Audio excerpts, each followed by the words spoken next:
하나님의 말씀은 창세기 46장 1절에서 7절 말씀입니다.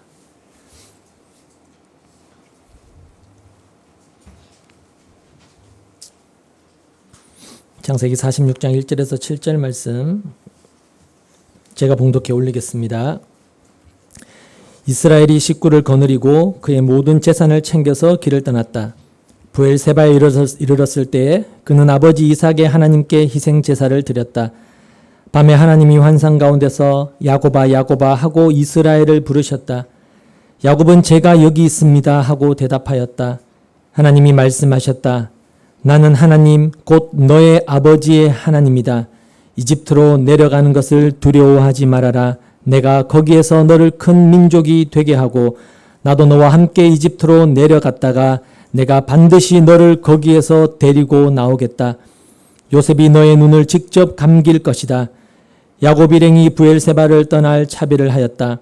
이스라엘의 아들들은 자기들의 아버지 야곱과 아이들과 아내들을 바로가 야곱을 태워오라고 보낸 수레에 태웠다. 야곱과 그의 모든 자손은 집 짐승과 가나안에서 모은 재산을 챙겨서 이집트를 바라보며 길을 떠났다. 이렇게 야곱은 자기 자녀들과 손자들과 손녀들 곧 모든 자손들을 다 거느리고 이집트로 갔다. 아멘. 노년의 야곱은 또다시 하나님께로부터 표현할 길이 없는 큰 은혜를 입고 있었습니다. 그것은 자신이 그토록 사랑했던 아들인 요셉이 지금까지 살아있을 뿐만 아니라 애굽의 총리가 되어 있다는 도무지 쉽게 믿겨지지 않는 소식을 그가 접하게 된 것입니다. 살아있는 날 동안에 결코 일어날 수 없을 것이라고 믿었던 일이 지금 야곱에게 일어나고 있었던 것이죠. 신앙은 그런 것입니다.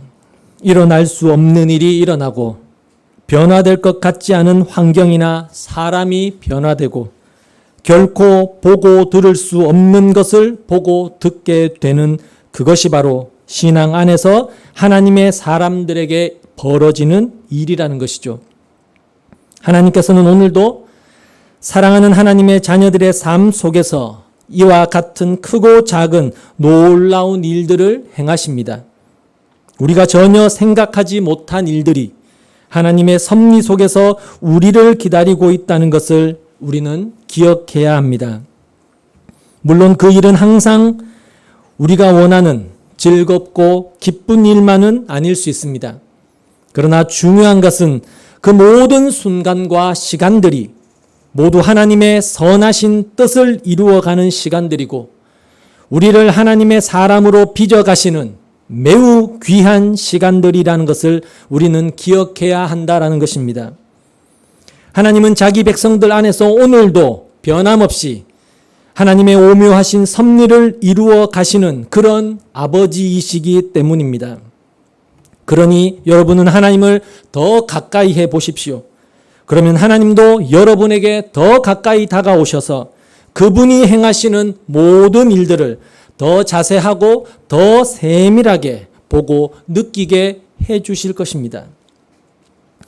그렇게 애굽에서 돌아온 아들들의 말을 들은 이스라엘은 이제 모든 가솔들을 이끌고 요셉이 말한 대로 그를 만나러 애굽으로 떠나게 됩니다.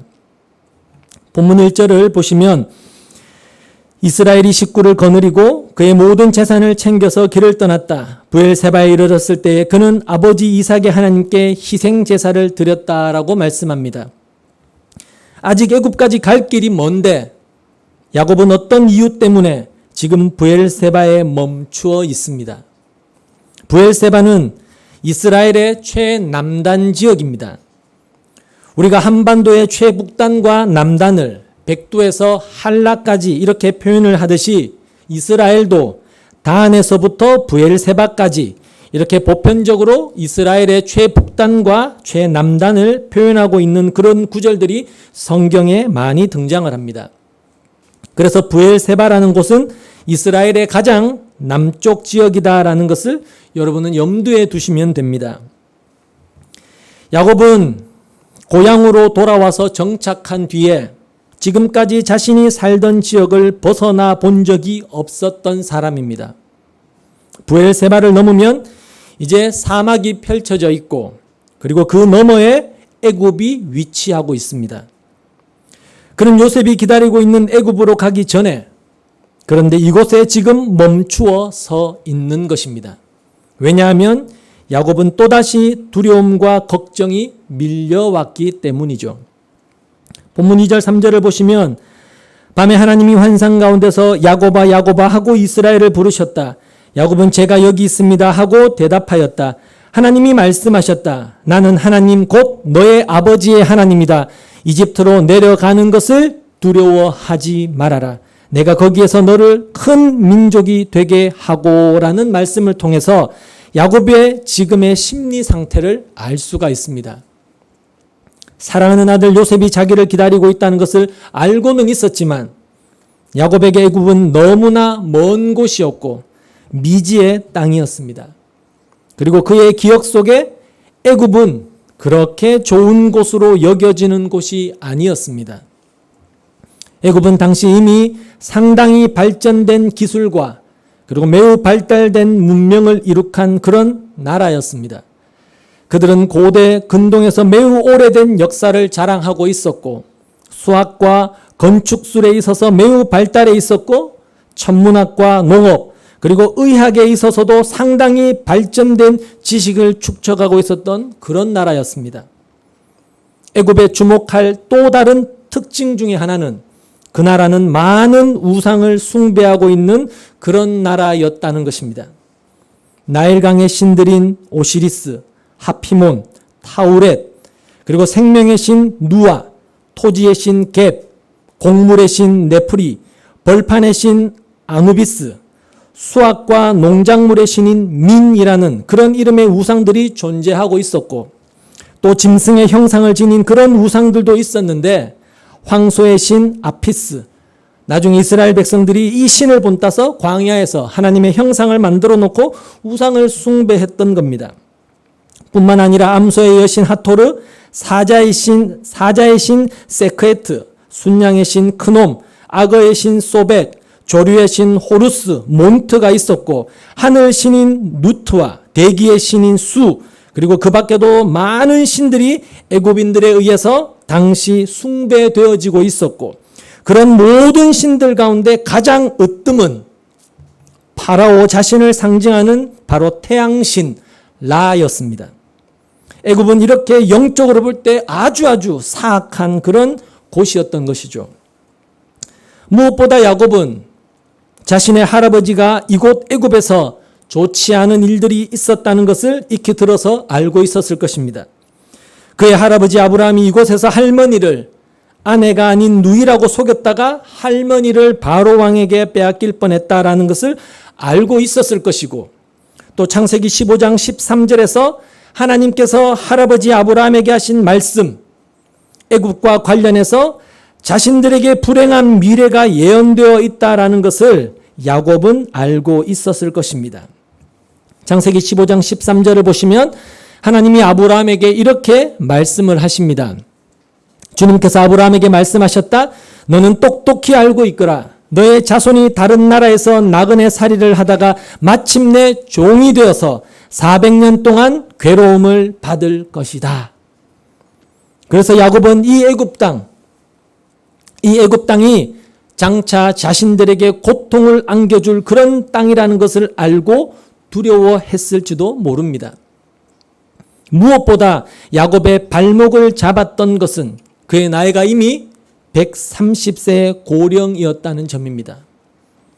따라서 긴 여행이 그에게는 상당한 무리가 될 수 있었던 그런 나이이기도 했지만 야곱은 자신의 삶에 이런 급격한 변화를 받아들이기에는 너무 늦은 나이라고 자신을 그렇게 생각했을 수도 있었을 것입니다.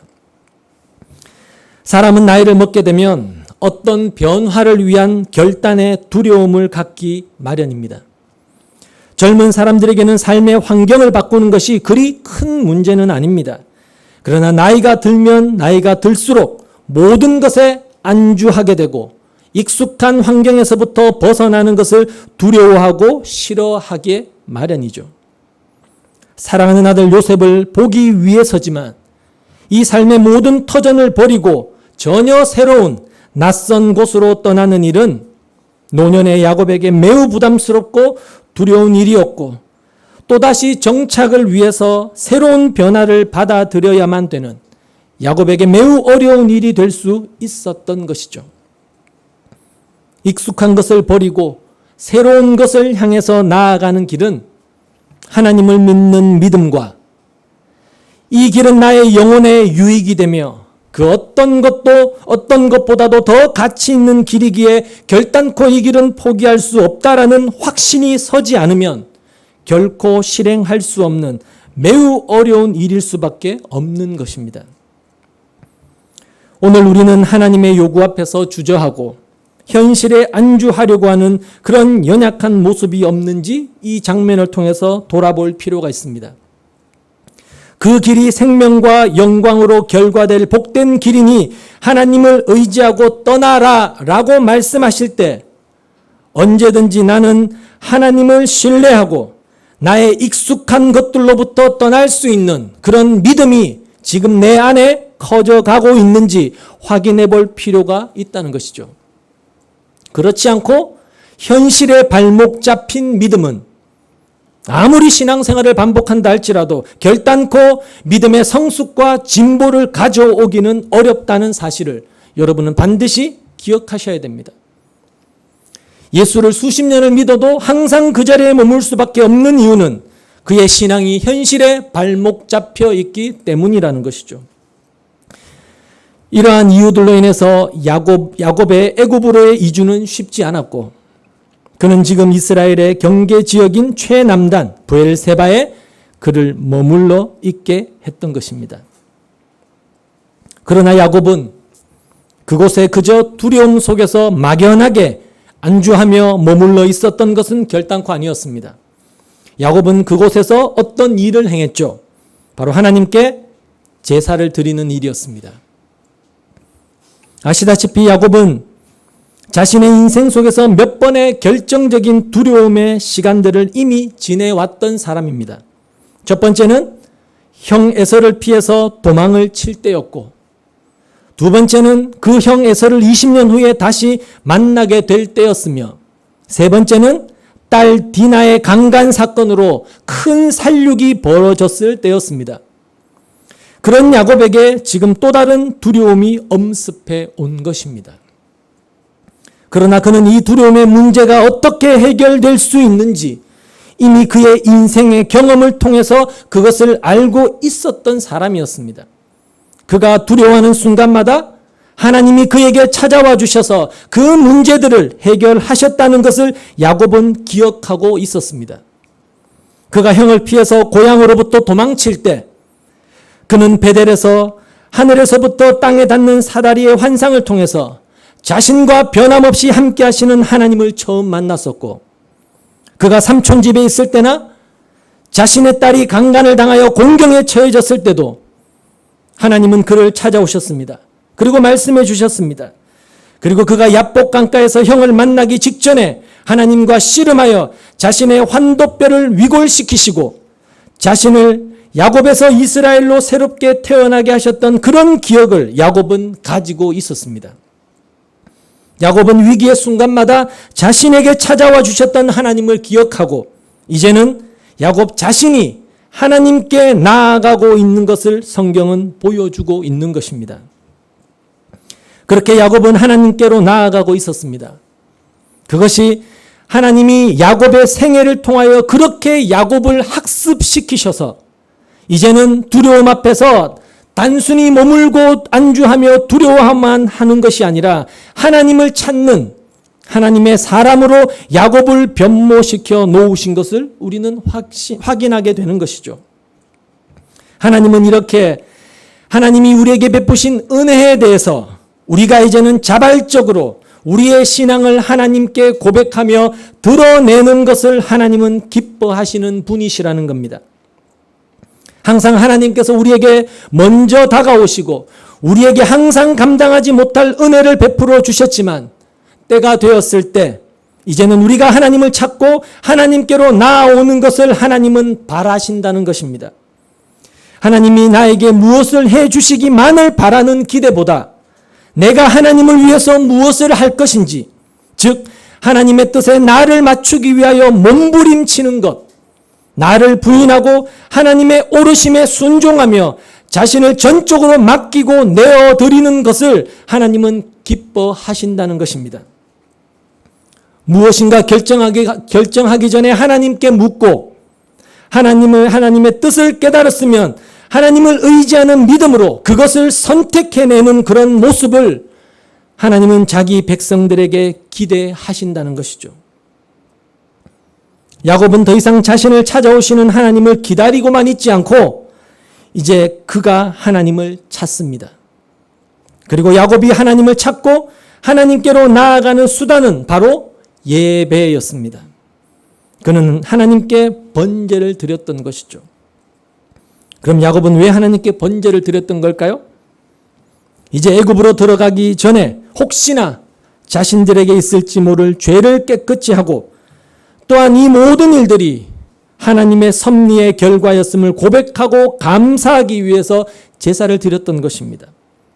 죽은 줄 알았던 아들 요셉이 살아있고 이제 그를 통해서 이 기근 속에서 건짐을 받아서 애굽으로 가게 된 것에 대한 감사와 앞으로의 모든 여정도 동일하게 하나님의 섭리의 손길 안에 있음을 감사하며 예배를 드렸던 것입니다.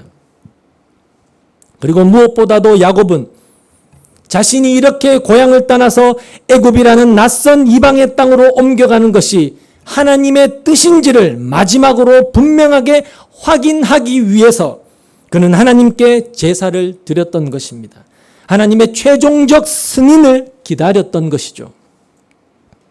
물론 하나님의 언약을 성취하시기 위해서 요셉을 앞서 애굽으로 보내신 것은 분명한 하나님의 작정이고 하나님의 계획이었습니다. 그러나 야곱은 그러한 하나님의 깊은 뜻을 다 알 수 없기에 지금 자신이 애굽으로 내려가는 것이 과연 하나님의 뜻인지를 분명하게 알기를 원했던 것입니다.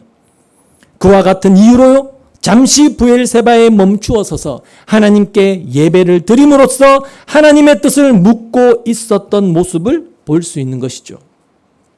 여러분, 동일하게 신자된 우리도 이 세상을 살아가는 동안에 숱한 선택과 결정의 문제 앞에 서게 될 때가 있으실 겁니다. 중대한 변화를 결정해야 되는 순간이 찾아올 수도 있다는 것이죠. 그때 우리는 고민해야 됩니다. 과연 하나님의 뜻이 무엇일까? 지금 내가 선택하려고 하는 이 길이 과연 하나님의 인도하신 길일까?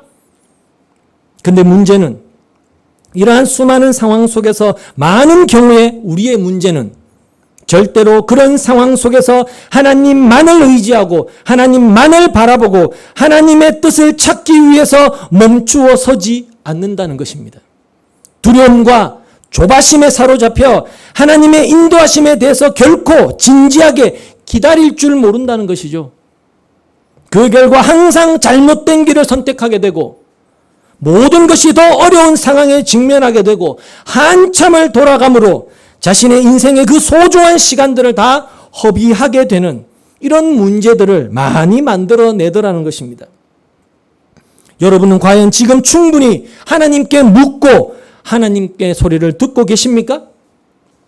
그리고 진지하게 하나님의 뜻과 인도하심을 간절히 소원하고 계십니까? 하지만 기다리지 못하는 이 성급한 생각과 결론 때문에 진지하게 하나님의 뜻을 찾지 않는 많은 신자들이 오늘도 자신의 이 한 번뿐인 인생을 허비하면서 눈물과 한숨 속에서 신음하고 살아가고 있는 이런 일들이 너무너무 많다는 것이죠. 신자로서 너무나 안타까운 일이 아닐 수 없다는 것입니다. 야곱은 과거 그가 하나님을 깊이 알지 못하던 젊은 시절 자신의 생각과 자신의 지혜와 자신의 꾀로도 얼마든지 하나님의 복을 쟁취해서 행복하게 살 수 있을 것이라고 생각했었던 사람입니다. 그러나 그 결과가 어땠나요? 수십 년의 시간을 허비했던 것입니다. 그가 하나님을 신뢰하지 못하고 사람의 생각과 방법을 취할 때마다 그의 삶은 점점 더 불행해지고 점점 더 고통스러워졌다는 것이죠. 그러나 신자 인생이 복된 까닭은 그 시간조차도 하나님은 선용하신다는 사실에 있습니다. 그 모든 인생의 여정을 통해서 이제 하나님의 사람 야곱은 서서히 하나님의 뜻을 깨달아가고 있었고 하나님을 경외하는 사람이 되어가고 있었다는 것을 오늘 본문은 다시 한번 보여주고 있는 것입니다. 여전히 부족하고 허물이 많은 존재지만 야곱은 이제 하나님의 뜻을 묻고 기다릴 수 있을 정도의 믿음의 사람이 되어졌다는 것이죠. 그렇게 되는데 그의 평생의 시간이 걸렸다는 것을 우리는 깊이 생각해 볼 필요가 있습니다. 이어서 본문 2절 4절 말씀을 같이 읽어보시겠습니다. 같이 읽죠. 밤에 하나님이 환상 가운데서 야곱아 야곱아 하고 이스라엘을 부르셨다. 야곱은 제가 여기 있습니다 하고 대답하였다. 하나님이 말씀하셨다. 나는 하나님 곧 너의 아버지의 하나님이다. 이집트로 내려가는 것을 두려워하지 말아라. 내가 거기에서 너를 큰 민족이 되게 하고 나도 너와 함께 이집트로 내려갔다가 내가 반드시 너를 거기에서 데리고 나오겠다. 요셉이 너의 눈을 직접 감길 것이다. 우리는 종종 우리에게 다급한 일이 생기고 뭔가 중요한 결정을 내려야 할 때 하나님이 나의 기도를 들으시는지 하나님이 지금의 내 상황을 면밀히 살펴보고 계시는지 답답해하며 의심할 때가 있습니다. 그러나 우리가 잊지 말아야 될 분명한 사실은 우리가 하나님께 간구하기 시작할 때 하나님은 우리가 바라는 것보다 더 우리에게 응답하고 싶어 하시고 우리가 도움을 구하는 내용보다 더 구체적으로 도움을 주시기를 원하시는 분이라는 사실을 여러분은 기억하셔야 합니다. 바로 그러한 인자하신 하나님의 성품이 이 구절 속에 잘 드러나고 있습니다. 하나님은 야곱의 진실된 제사, 영과 진리로 드리는 예배를 받으셨습니다. 그리고 그의 중심을 하나님이 확인하셨습니다. 그러자 하나님은 야곱이 하나님을 예배한 바로 그날 밤에 그에게 환상 가운데 나타나셔서 야곱아 야곱아라고 하시면서 그의 이름을 불러주셨습니다. 언제나 우리의 이름을 불러주시는 그 하나님은 이렇게 인자하시고 사랑이 많으신 우리의 아버지시라는 것입니다. 언제나 우리가 불안에 떨고 두려워할 때마다 우리가 큰 위기와 고통 속에서 몸부림칠 때마다 하나님은 결코 멀리 계신 분이 아니라 우는 아이에게 달려오는 어머니처럼 신속하게 우리에게 다가오셔서 우리의 이름을 다정하게 불러주시는 그런 아버지시라는 것이죠. 하나님께서는 야곱의 예배를 받으시고 오랜 시간을 끄시지 않고 즉시 그에게 찾아오셔서 응답하십니다. 우리는 야곱의 이름을 2번이나 부르면서 그에게 말씀하시기 위하여 달려오시는 이 하나님의 모습을 보면서 우리는 감동과 위로를 받지 않을 수가 없는 것입니다. 따라서 오늘도 변함없이 한결같으신 그분이라면 내가 영과 진리로 하나님을 예배하며 하나님의 뜻과 그분의 도우심을 구할 때 나의 이름을 불러주시면서 나에게 즉시 달려오시는 아버지가 되심을 우리 또한 기억해야 된다는 것입니다. 그런데 그 좋은 아버지가 있다고 하면서도 왜 우리는 그분을 찾지 않고 그 아버지의 뜻을 묻지 않는 걸까요? 야곱은 자신을 찾아오신 하나님께 제가 여기 있습니다 라고 대답을 합니다. 우리가 아버지의 이름을 부르면 우리 아버지신 하나님은 응답하시고 하나님은 다시 우리의 이름을 부르시고 우리는 다시 그 하나님께 제가 여기 있습니다 라고 대답할 수 있는 이 복된 관계를, 이 친밀함을 지금 우리는 왜 누리지 못하고는 삶을 살아가고 있는 걸까요? 우리가 신자로서 진정으로 무엇을 안타까워하면서 살아야 할지 여러분 진지하게 생각해 보셔야 됩니다. 여러분이 하나님을 믿는다라고 말은 하고 있지만 지금 무엇을 잃어버린 채로 하나님을 믿고 신앙하고 있는지 여러분 이런 말씀으로 깊이 있게 생각해 보셔야 된다는 것이죠. 그렇게 하나님의 뜻을 구하고자 하는 간절한 마음으로 예배의 자리로 나아가고 기도의 자리로, 말씀의 자리로 나아갈 수 있는데도 대부분의 신자들은 여전히 걱정하고 있고 근심하고 있고 불안해하며 염려하고 있는 삶의 자리에서 벗어나지 못하고 있는 현실이지 않습니까? 하나님을 믿는다라고 하면서도요. 하나님은 불안해하고 염려하고 있는 야곱에게 이제 이 말씀을 하시는 이가 하나님이시다라고 거듭 말씀하십니다. 나는 하나님이고 너의 아버지의 하나님이다라고 반복해서 말씀하십니다.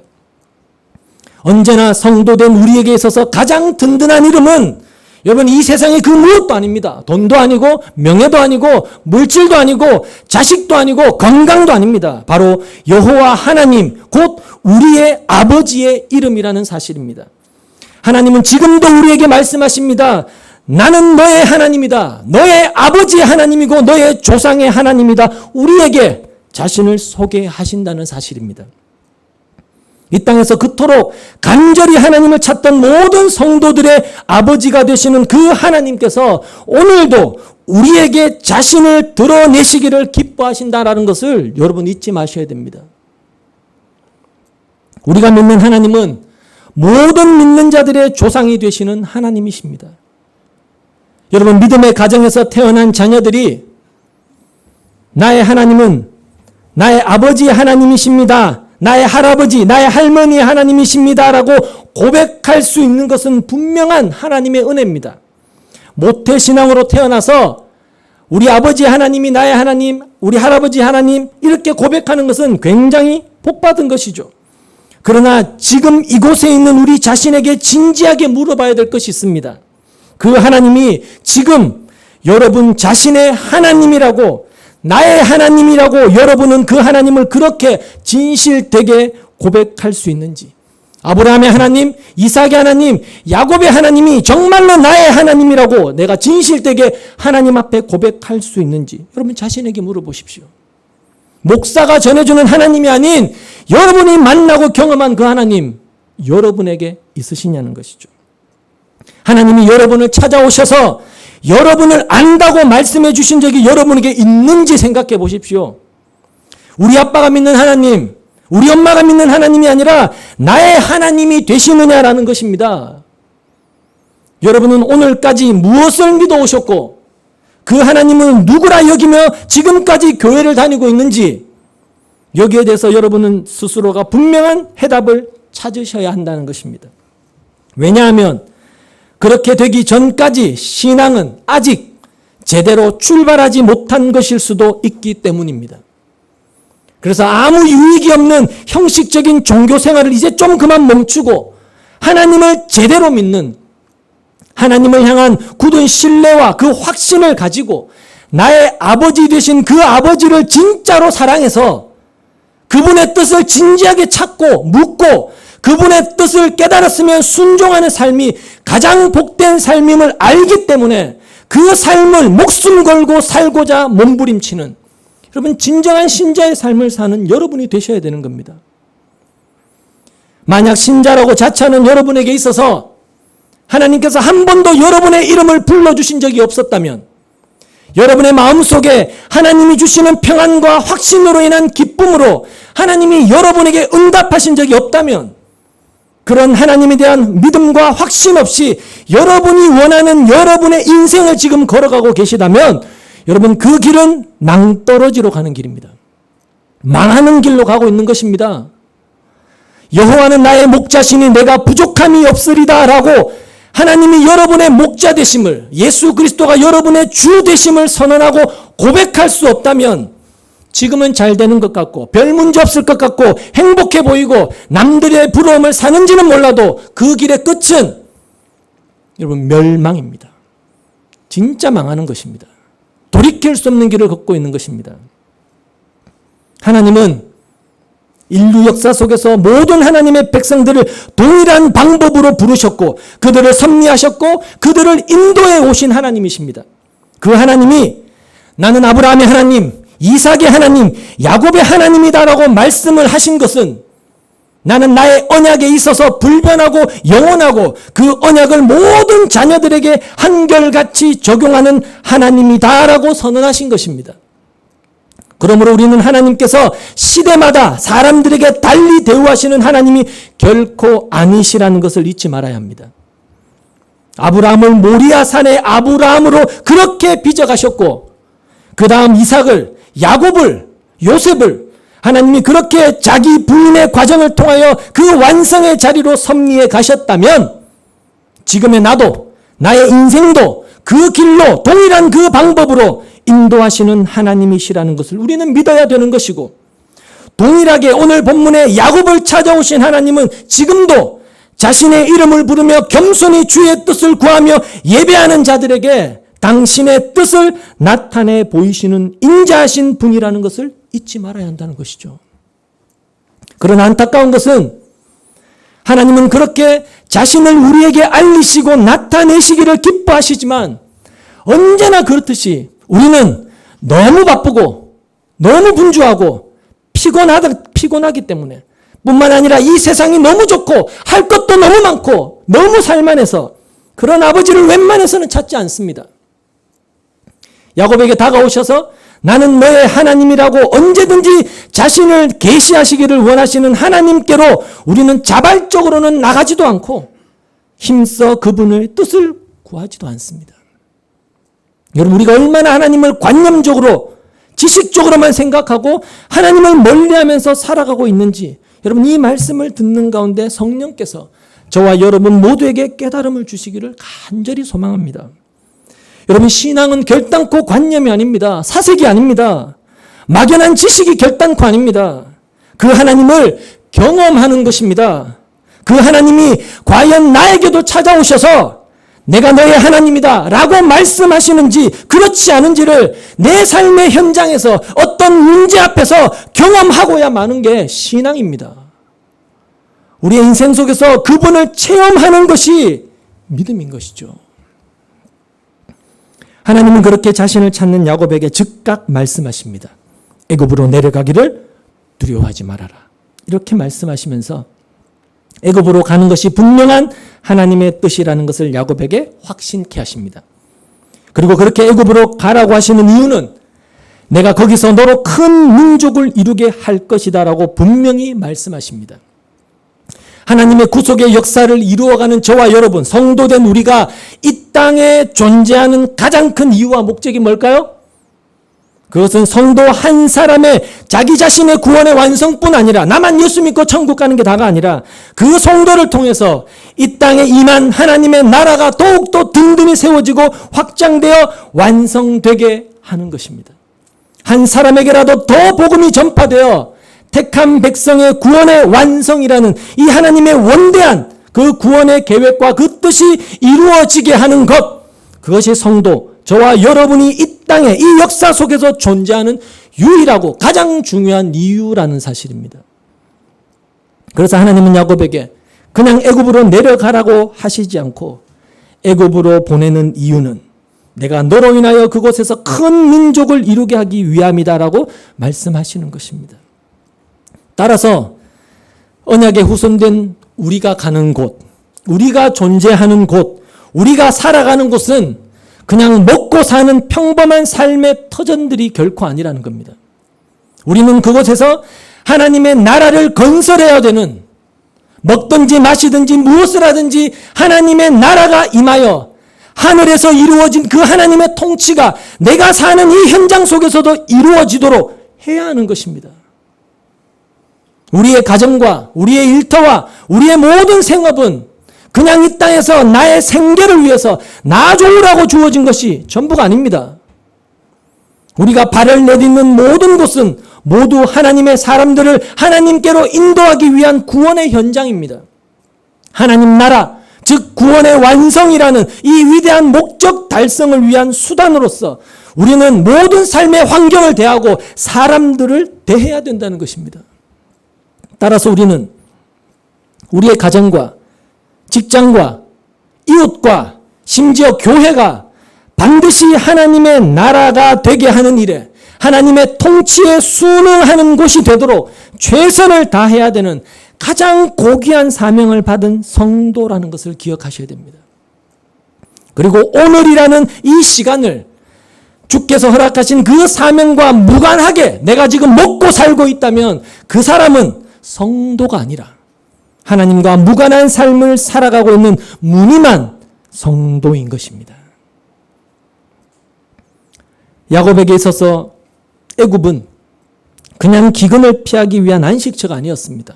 도피처가 아니었습니다. 그곳은 언약의 백성들이 탄생되도록, 하나님의 언약이 성취되도록 하나님이 작정하신 곳이고, 하나님이 뜻하신 구원 계획을 야곱을 통해 이루기 위한 현장이었다는 것을 우리는 기억해야 됩니다. 따라서 신자의 모든 삶의 현장은 하나님이 택한 자들을 불러내시는 현장이며, 그들의 구원을 완성해 가시는 하나님이 일하시는 무대인 거룩한 땅, 성지인 것입니다. 성지 순례가 다른 것이 아니라 우리가 발딛고 사는 이 땅이 성지인 것입니다. 그것을 모르고 오늘을 자기 뜻대로만 살아가는 사람들의 인생은 비록 그가 신자라 할지라도 그는 자신의 인생을 허비하고 있는 것이고, 하나님의 뜻을 멸시하고 무관심한 채로 자신의 삶을 살아가고 있는 지극히 어리석은 사람일 뿐이라는 것이죠.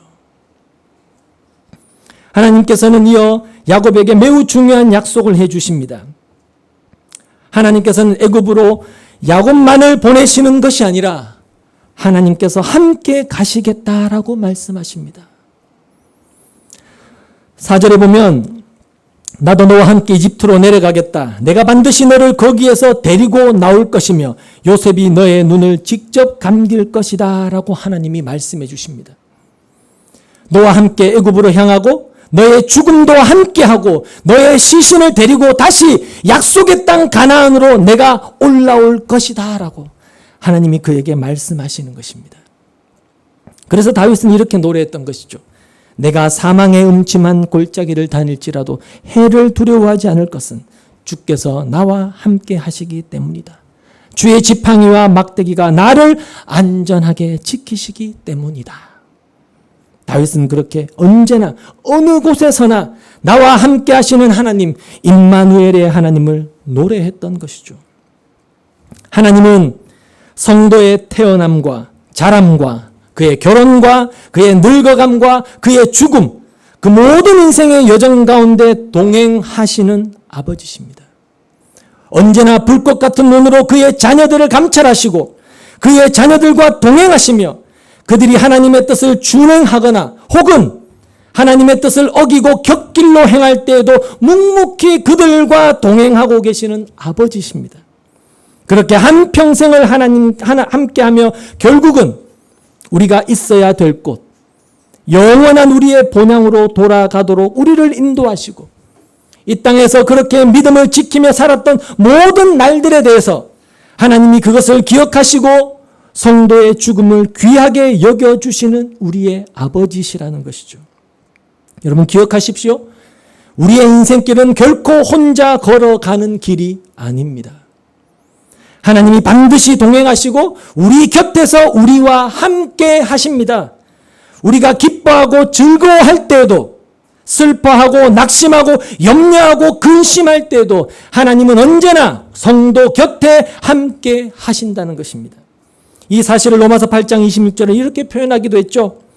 이와 같이 성령께서도 우리의 연약함을 도와주십니다. 우리는 어떻게 기도해야 할지도 알지 못하지만 성령께서 친히 이루다 말할 수 없는 탄식으로 우리를 대신하여 간구하여 주십니다. 야곱은 우리가 그의 생애를 지켜보았듯이 연약한 자였고 많은 결함을 가진 사람이었습니다. 그는 하나님을 더디게 신뢰했고 언제나 자기 생각과 꾀를 더 의존하는 사람이었습니다. 그렇게 그는 죄 아래 있는 인간의 적나라한 모습을 그대로 노출했던 인물이었지만 하나님은 그를 결코 포기하시거나 그를 놓치신 적이 없었다는 것입니다. 그리고 그에게 하신 모든 언약을 이루어 가시고 지금도 또다시 그에게 약속해 주고 계시는 이 하나님의 모습을 성경은 우리에게 보여주고 있다는 것이죠. 어떻게 이게 야곱에게만 해당되는 말씀이겠습니까? 하나님이 사랑하셔서 그의 자녀 삼으신 모든 언약의 후손, 우리 모두에게 주시는 약속이고 우리 모두에게 동일한 아버지 되심을 보이시는 그런 말씀인 것이죠. 따라서 우리가 어디로 가든지 동행하시고 우리의 손을 잡고 우리의 삶을 인도하셔서 결국 우리로 하여금 천국 문에 이르도록 마침내 주님 품에 안기도록 우리의 영혼을 이 땅에서 천상으로 이끄시는 우리의 아버지 되신 하나님이 계심을 여러분 꼭 기억하셔야 됩니다. 이어서 5절에서 7절 말씀을 같이 읽습니다. 야곱 일행이 브엘세바를 떠날 차비를 하였다. 이스라엘의 아들들은 자기들의 아버지 야곱과 아이들과 아내들을 바로가 야곱을 태워오라고 보낸 수레에 태웠다. 야곱과 그의 모든 자손은 집짐승과 가나안에서 모은 재산을 챙겨서 이집트를 바라보며 길을 떠났다. 이렇게 야곱은 자기 자녀들과 손자들과 손녀들 곧 모든 자손들을 다 거느리고 이집트로 갔다. 브엘세바에서 하나님과 또다시 깊은 사귐, 예배를 통하여 하나님과 깊은 사귐을 가졌던 이 노년의 야곱은 이제 브엘세바를 떠나서 바로가 보낸 마차에 몸을 싣습니다. 그는 그렇게 살아서는 다시 돌아올 수 없는 그 길을 떠나고 있었습니다. 하나님의 약속을 의지했기에, 신뢰했기에 어떤 미련도 아쉬움도 없었습니다. 남은 인생을 온전히 하나님의 손에 의탁한 채로 아들이 기다리고 있는 애굽으로 발걸음을 옮기는 이 야곱의 모습에서 오늘의 이 야곱에 이르기까지 하나님께서 얼마나 많은 시간을 기다려주시고 인내해주시고 그를 빚어오셨는지를, 자기 백성을 향하신 그 하나님의 성실하심, 그 열심을 다시 한번 생각하지 않을 수 없습니다. 야곱이 위대한 것이 절대로 아닙니다. 여기까지 이 정도의 모습을 갖게 되기까지 그를 만들어 오신 위대하신 하나님을 우리는 주목해야 하는 것이죠. 노년의 야곱은 여호와 하나님을 의지하며 자신의 삶의 모든 터전을 애굽으로 옮기고 있었습니다. 그는 잠시 있다가 돌아올 길을 떠난 것이 아니라, 여차하면 다시 돌아올 길을 떠난 것이 아니라 그의 모든 재산을 다 정리해서 가나안 땅에 있는 모든 재산과 가족들을 다 취해서 애굽으로 이동했던 것입니다. 여러분 아시다시피 야곱은 평생을 살면서 생각이 많았던 사람이었습니다. 앞뒤를 많이 재어본 사람이었습니다. 무엇이든지 그래서 자신이 확신하지 못하는 것은 도저히 믿지 않았고 절대로 무모한 모험 같은 것은 꿈도 꾸지 않았던 사람이었습니다. 그런 야곱이 오직 하나님만을 의지하면서 보이지 않는 것을 실체로 받아들이는 그 믿음을 따라서 새로운 변화를 위한 중대한 결심을 내리고 자기의 모든 삶의 환경을 지금 송두리째 옮기고 있었던 것입니다. 이것이 믿음인 것입니다. 여러분, 하나님이 나와 함께 하시는데 내가 결단하지 못할 일이 뭐가 있겠습니까? 나를 위한 일이라고 하나님이 친히 말씀하시는데 망설이고 주저할 이유가 도대체 뭐가 있겠습니까? 하나님이 동행하신다면 어디인들 못 갈 곳이 어디 있단 말입니까? 그래서 떠나라 하시는데도 떠나지 못하는 것은 결단코 신앙이 아닙니다. 그것은 미련이고 집착입니다. 내가 너와 함께 할 테니 가라 라고 하신 그 말씀에 순종하는 것이 곧 믿음입니다. 여러분 그곳에 살 길이 있다는 걸 기억하십시오. 따라서 여러분은 언제나 사람의 아니란 생각에 붙들리지 않기를 기도하셔야 됩니다. 경계하셔야 됩니다. 나이가 들수록 안주하고 변화를 두려워하고 심지어 하나님의 약속이 있음에도 불구하고 새로운 것을 맞이하려고 하는 것을 기피하려는 그런 불신앙과 연약함에 빠지지 않도록 늘 깨어 있으셔야 됩니다. 하나님을 의지하는 사람은 하나님과 끝까지 어디라도 함께 동행하는 사람입니다. 초막이나 궁궐이나 내 주 예수 모신 곳이 하나님의 나라임을 믿고 내 발을 내딛는 사람이 하나님을 의지하는 사람입니다. 하나님이 이끄시면 어디라도, 거기가 어디라고 할지라도 푸른 풀밭 쉴만한 물가든지 아니면 죽음의 그늘이 드리워진 사망의 음침한 골짜기든지 결코 거절하지 않고 떠나는 사람, 그 무엇으로도 그를 막을 수 없는 그가 바로 하나님을 진정으로 의지하는 하나님의 사람, 믿음의 사람인 것입니다. 하나님은 어떤 상황에서도 어떤 환경에서도 우리와 함께 하셔서 우리가 있을 곳을 예비하시는 분이십니다. 그러니 젊어서는 철없이 내가 가고자 하는 길로만 여러분이 다니셨다면 우리의 인생이 점점점 저물어 갈 때, 우리에게 남은 시간이 점점 짧아질 때는 여러분 하나님 곁에 있기를, 하나님께서 있기를 원하시는 자리에 있어야 됩니다. 그리고 죽음을, 그 나라에 입성할 날을 준비하는 지혜가 여러분에게 있으셔야 됩니다. 그래서 성도는 하나님과 더 가까이 할 수 있는 곳에 머물러 있어야 돼요. 그것이 진정한 자기의 영혼을 위한 지혜로운 길이고 영혼이 잘 되는 복된 길이라는 것을 잊지 마셔야 됩니다. 야곱은 모든 재산뿐만 아니라 자신의 모든 핏줄들, 자기 아들들, 손자들, 손녀들, 모든 자손들을 이끌고 애굽으로 향했습니다. 함께 떠났던 것입니다. 누구도 남겨두지 않고 모두 함께 하나님이 인도하시는 곳으로 내 영혼의 살 길을 찾아서 함께 떠났던 것입니다. 하지만 소돔을 떠나고자 했을 때 롯의 사위들은 그의 말을 농담으로 여기고 비웃으며 그를 쫓지 않았습니다. 그리고 그의 아내는 탐욕의 눈이 멀어, 불순종의 눈이 멀어 결국 그곳을 떠나지 못하고 미련을 가진 채 뒤를 돌아보다가 소금 기둥이 되고 말았습니다. 어떤 일이 있어도 모두 함께 하나님이 인도하시는 곳으로 가야 됩니다. 누구도 낙오가 되어서는 안 돼요. 모두 함께 그 하나님이 약속하신 그 하늘의 기업을 얻을 수 있는 길로, 그 영원한 생명의 길로 가야 되는 것입니다. 노년의 야곱은 그의 날이 이 땅에 많이 남아있지 않은 시점이었지만 그는 결코 하나님의 뜻 앞에서 현실에 안주하지 않았고 자기에게 익숙한 모든 것을 떠나서 또다시 하나님이 인도하시는 곳으로 순종하며 나아갔습니다. 하나님께서 여러분에게 익숙한 곳으로부터 떠나라고 혹시 명하고 계십니까? 그러면 여러분은 반드시 거기에서 떠나셔야 합니다. 어떤 변화를 하나님께서 여러분에게 요구하고 계시다면 이제는 하나님을 신뢰함으로, 보이지 않는 것을 확신으로 가진 그 믿음으로 안정을 버리고 변화를 선택하셔야 됩니다. 설령 그것이 벼랑 끝이라 하더라도 하나님의 전능하신 팔을 믿고 의지하고 뛰어내릴 수 있어야 합니다. 그런 결단이 있어야 여러분의 생애 속에 살아계시며 실제하신 하나님을 진실로, 제대로, 실제로 체험하게 되는 것입니다. 하나님은 그곳에서 나를 위해 모든 것을 준비하고 계셨구나라는 것을 비로소 깨닫게 되시는 것이죠. 이론이 아닙니다. 중요한 변화의 선택 앞에서 여러분은 하나님의 뜻을 묻고 최선을 다해서 하나님을 찾고 예배하며 그 자리에 서 계십니까?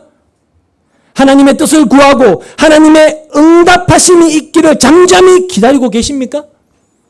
그러면 떠나라는 분명한 응답이 있으면 떠나고, 떠나라는 응답이 없다면 한 발자국도 움직이지 마십시오.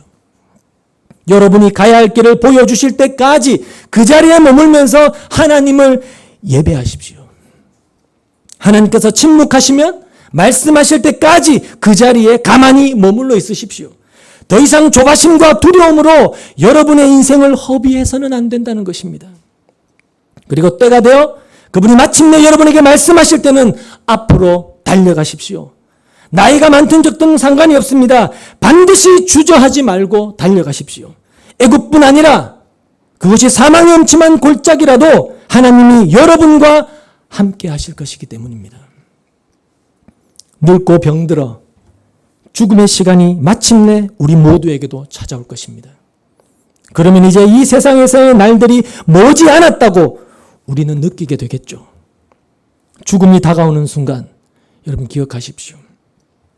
평생의 삶 속에서 나와 동행하셨던 하나님이 이제 이 죽음의 순간에도 나와 함께 하시고 내 영혼을 거두어서 영원한 안식으로 인도하실 것이다 라는 사실을 기억해 내십시오. 그분이 나의 눈을 감겨줄 것이고 평생을 뛰던 심장의 박동을 이제 멈추어 주실 것입니다. 신자의 죽음은 결코 침울하고 슬픈 것이 아닙니다. 어머니의 태 속에서 나의 심장을 뛰게 하신 그분이 이제 나의 심장을 멈추게 하시는 때인 것이죠. 그 심장이 멈추어지고 우리의 몸이 흙으로 돌아가야 우리에게는 영원한 시간이 열리는 것입니다. 죽어야 사는 것. 이 역사를 여러분은 이해하셔야 됩니다. 신자는 하나님을 모르는 자들처럼 죽음을 맞이해서는 절대로 안 됩니다. 천국의 소망과 그 확신 속에서 기쁨으로 눈을 감습니다. 왜냐? 신자는 그리스도 안에서 죽는 것이기 때문이고 그리스도 안에서 곧 다시 부활할 것이기 때문입니다. 그렇게 끝까지 나와 함께 하시는 하나님, 하나님의 그 능력의 팔이 영원토록 나와 함께 하심을 믿는 사람, 앞으로 어떤 날들이 나에게 찾아오더라도 이 진리에 내가 단단히 뿌리를 박고 그 하나님만을 경외하며 신뢰하며 따라가는 사람, 그가 바로 하나님께 속한 사람이며 언약의 백성인 성도인 것입니다. 이것이 바로 성도된 저와 여러분이 받은 복의 내용이고 이 복을 받은 성도는 주님 앞에 서는 날까지 이 사실을, 이 복된 내용을 전달해야 될 책임과 사명이 있다는 것을 기억하시고 복받은 여러분의 삶을 부디 가치 있게, 책임 있게 살아가시는 길을 주님의 이름으로 권합니다. 기도하겠습니다.